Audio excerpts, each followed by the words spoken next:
We're coming into the 5th month of the year, and there's still no word from Creative Assembly on the next DLC, the next Old World update, or even when Warhammer 3 is going to be released.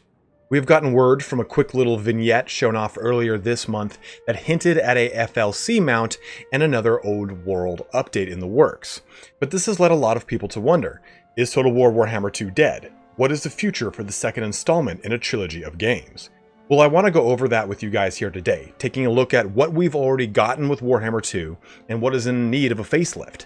Hopefully by the end of this video, you share my sentiment and my excitement for the remainder of the year and the future content for Total War Warhammer. So let's start out by setting the stage of where we're at. The last DLC we received was in December with the Shadow and the Blade. Barely 3 months prior, the Hunter and the Beast hit us. So in the latter part of 2019, we received 2 hot and ready DLCs. But as we traverse 2020, we still haven't gotten a new DLC. And I'm going to be honest, I think that's absolutely par for the course. The Prophet and the Warlock was released April 17th, 2019. And that's the first DLC of the year for Total War Warhammer, with 3 Kingdoms launch a month later. Now, we just received a 3 Kingdoms DLC in March, and it looks like we'll get a almost mirror of 2019, with a hopeful Warhammer DLC in early May. Please, as always guys, take what I'm saying with a grain of salt. This is all speculation and me inferring things by looking at release dates and trying to connect the dots based off of like business patterns such as the end of fiscal years and moving development targets. So again, take this a lot with a grain of salt. So now that we have a loose idea of when we might be getting a DLC, what could the contents be? So here's a list of all the races in Total War Warhammer, current factions only. Now here's the list after we take a look at all the factions that have received either Old World updates, DLC, or some form of FLC treatment since Warhammer 2 came out. Or in the case of Warhammer 2 exclusive races, these races have received at least 2 DLCs worth of content. This narrows our list down to High Elves, Greenskins, Wood Elves, Beastmen, NORSCA, and Warriors of Chaos. Everyone else has gotten that, white glove Warhammer 2 treatment, sometimes even multiple times. Bretonia. Even though factions like the Empire got a rework in September of 2019, CA has already said that Boris Todbringer will get his day in the latest AMA. So that doesn't exclude any of the previously established races from future content, I'm just looking at the biggest possible candidates. So the rest of this video, I'm going to briefly go over these 6 races and why you should be hyped about the future of Warhammer 2, because like I said earlier, there's still so much on the table as far as units, lords, and improvements to each and every one of these races. So let's dive in on the first 2 because I've talked about them so much already and you know they're coming. I don't really want to spend a ton of time here, but you all know that I firmly believe the next DLC to be Greenskins and High Elf focused. High Elves are the only Game 2 race without a second DLC, and it falls in line very well with the Age of Sigmar launch of the new Lumineth Realm Lords. Furthermore, they have a natural enemy in Grom the Paunch from the Greenskins. Just taking a look at the hero section for both factions, you have Dragon Mages and Anointed of Assyrian on the High Elf side, and then various Savage Orc and Black Orc war bosses and big bosses that haven't been touched. We have yet to get a Lord caster for both High Elves and Greenskins that isn't a legendary Lord. I mean, there's White Lion Chariots, there's Snotling Pump Wagons, all sorts of goodies that both factions can bring to the table to help flesh out the remainder of their roster. I've covered this extensively in my speculation video on this that I'll link in the upper right corner, so I don't want to rehash a lot of those ideas. But needless to say, I think this will be one of the biggest DLCs to hit Warhammer 2 since the last campaign pack, as the possible revamps to the Greenskins could have a huge effect on the overall campaign map. That is, again, of course, if the next DLC is High Elves and Greenskins. But this does bring me nicely into my next subject, the Warriors of Chaos. They act as a main antagonist for the narrative of the Mortal Empires, and is the only race to not get touched since its launch outside of the Anniversary Regiments of Renown.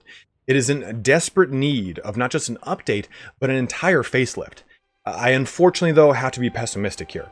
If the trend of pre-order DLC with Warriors of Chaos 1.0 in Warhammer 1 and NORSCA in Warhammer 2 is anything to look into, then I think we'll probably see a Warriors of Chaos 2.0 or revamp or Old World update, as it were, as a pre-order for Warhammer 3.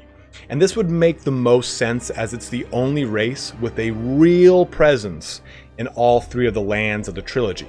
The Old World, New World and Southlands, and then the Badlands.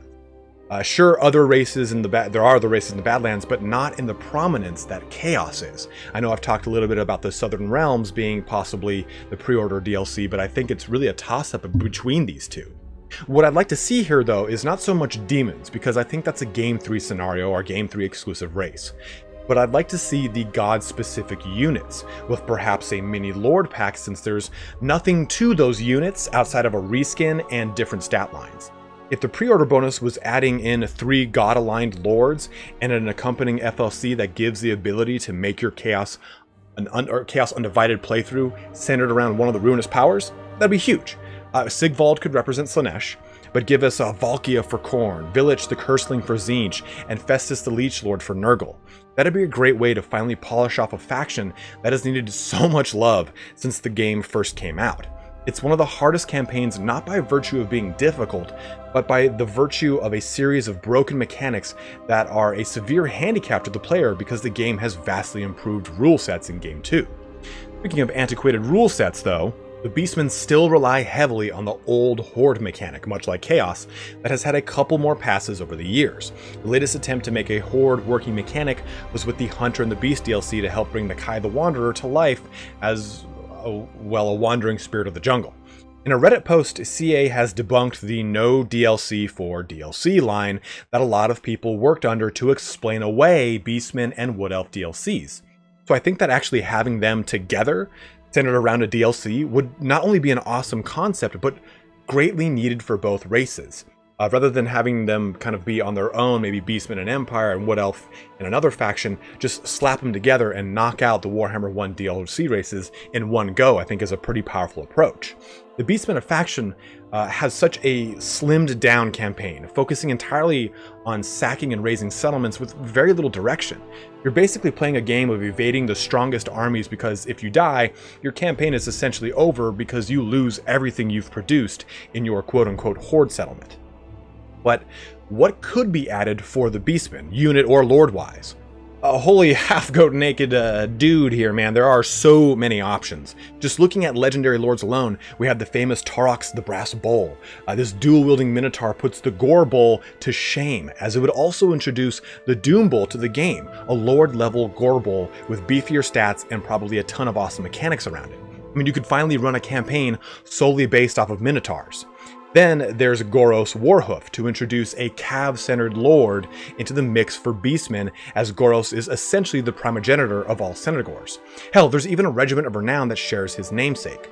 Looking even further, there's Moonclaw, son of Morrisleaf, that could add another caster lord to the repertoire of the Beastmen.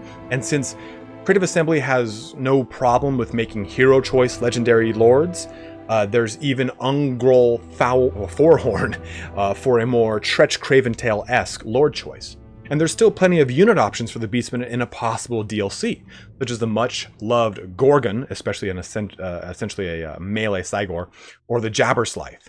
And we haven't even touched on things that could be brought from the Monstrous Arcanum, something that CA has been doing a lot lately in the latest DLCs. But since we talked about DLC for the Warhammer 1 races, let's divert our attention to the Woodland Realms of Athel Loren.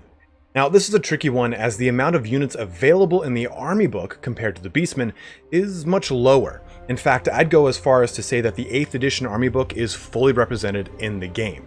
But that doesn't mean there aren't awesome options out there.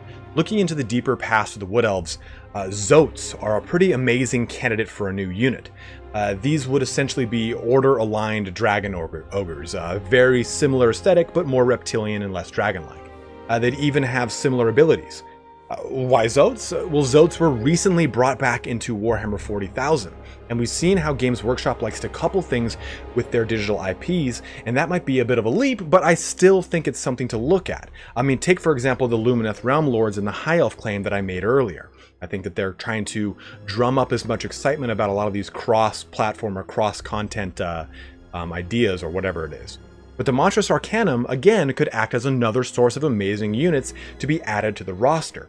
I think one of the biggest things missing from the Wood Elves are a lot of large centerpiece models outside of Treemen and Forest Dragons, especially the way that Warhammer 2 has gone with these larger-than-life, big, huge monsters. And the biggest improvement that the Wood Elves need is an overhaul to their gameplay as a whole. The Amber mechanic is a widely hated system that unnecessarily bogs down the game. CA has mentioned in an AMA in 2019 that they have every intention of revisiting the Wood Elves and their Amber mechanic to make them more streamlined with the existing revamps of the Warhammer 2 age. And when looking at legendary lords, we have three really strong options. There's Erloth, who, while a more bland or boring lord, he does offer a very intriguing stance as being a legendary Glade Lord, giving us the option to ride a Forest Dragon and any other special rules that he would bring to the table. On the note of dragons though, Naestra and Arahan, the Sisters of Twilight, offer up a really awesome centerpiece special character, as they have two special mounts built right into their character profile. Gwendolor, the Great Eagle, a descendant of Talon, the King of Eagles, and Sathan Har, the fearsome forest dragon that the sisters were modeled on in the tabletop. Then lastly, there's Dryka, who would offer up our second Wood Elf character with a full range of spells to take advantage of, namely the Lore of Shadows, while also acting as a special character branch wraith. I mean, if we're breaking out of the 8th edition, there's even the famous Ariel, wife to Orion and queen of monarch butterflies. So while Wood Elves are an older race that has yet to be touched, there are still plenty of options to improve upon them. I'm going to link another video in the upper right where I talked about a number of improvements I'd like to see with the Wood Elves in an old world update, namely things like the forest spirits from the 6th edition and the ability to really customize lords, much like we get with the Vampire Coast, also a 6th edition throwback. Now our last race is NORSCA, and a lot of people have wondered if NORSCA will be getting any form of an update in the times to come. Taking a look at their roster, which is already supplemented from an allied contingent in a White Dwarf some years back, as well as the Monstrous Arcanum and the Tamarcon, the sky is really the limit with them. Much like Vampire Coast, this is a bit of a homebrewed faction that didn't really have a huge model representation in tabletop. They had a very limited release with a mass amount of kit bashing to be able to be fielded properly. I mean, majority of their models are actually just borrowed from the Warriors of Chaos. But looking at some of the more infamous characters of the Warhammer universe, such as, again, Tamarcon, or looking into the other Marauder tribes such as the Kurgans and the Hung that play a heavy role in the narrative of Kislev in the case of the Kurgans, and Hung in the case of the eastern portions of the Badlands, there are plenty of options to flesh out some of the personalities that have been minor footnotes in the history thus far. I, for one, would love to see a DLC pack that expanded on some of those more minor Marauder characters, giving us, the player, a different way to play NORSCA outside of Throg or Wulfric. As much as I hate chariots, I mean, I wouldn't even mind playing Surtha Ek as a true legendary lord. Perhaps even expanding NORSCA to have a DLC centered around the Norse dwarves would be an awesome way to cover a NORSCA and dwarf-themed DLC, which I think would be unlikely, but it'd be very fun to kind of incorporate or bring runic golems into the dwarf roster while also bolstering the Norskin roster with a number of other homebrewed units that you would bring into in a Norskin versus Norse dwarf DLC. But I think that a lot of the campaign mechanics for NORSCA still hold up, like the system of making tribute to the respective gods to progress through their boons. The hunt system has come a long way since its inception, and with new hunts and targets that have been added to match the newer and more ferocious monsters that have been added to the game. But I also think that there is still work to be done for the mighty warriors from the north. The Confederation system could also use an overhaul and some love, as it seems a little more tacked on nowadays. While NORSCA isn't at the top of the list of updates in my mind, I still think it needs a final pass before we jump into Game 3. With those 6 races covered, I hope this brings some excitement to you about the possible future of Total War Warhammer 2. Remember, please take all of this with a grain of salt, guys, like I've been saying, but if we look at the timeline, we still have Total War Troy slated to come out sometime this year, meaning that it's highly unlikely that we'd see a Warhammer 3 launch in 2020 at all. Even if we got an announcement of Game 3 in the latter portions of 2020, we'd still be waiting 6 to 8 months for a launch. My money is on a 2021 Q2, early Q3 launch for Warhammer 3, as CA's fiscal year ends in February. Remember, Game 2 was announced in March 2017 and released in September 2017, a 6-month marketing cycle. So by this time next year, we'll hopefully be able to plug into Game 3, but I think it's safe to say that we should expect 3 more DLCs at the very least, with the most recent one on the horizon included in the lot. I'd say probably May, September, and then either November or December would be a solid lineup for the next 3 DLCs, falling in line almost exactly with the launch of DLCs in 2019. Hopefully this helped to cure some of your Total War blues over the lack of releases, but hang in there guys. With the global crisis we're going through, I'm sure that there has been it has put a bit of a damper on these plans, at least initially, until things were settled in their own homes. I know a lot of you have been following me through my Bannerlord journey, but I wanted to put something out to y'all so that you knew I still fully intend on covering Total War. Everyone, stay safe out there. Thank you so much for watching here today. Don't forget to like, subscribe, and let me know what you think in the comment section about the future of Warhammer 2. Do you think 3 more DLCs is a good number? What about more? What about less? I'd love to hear your thoughts. But as always, guys, thanks once more. Have a good one, and take care.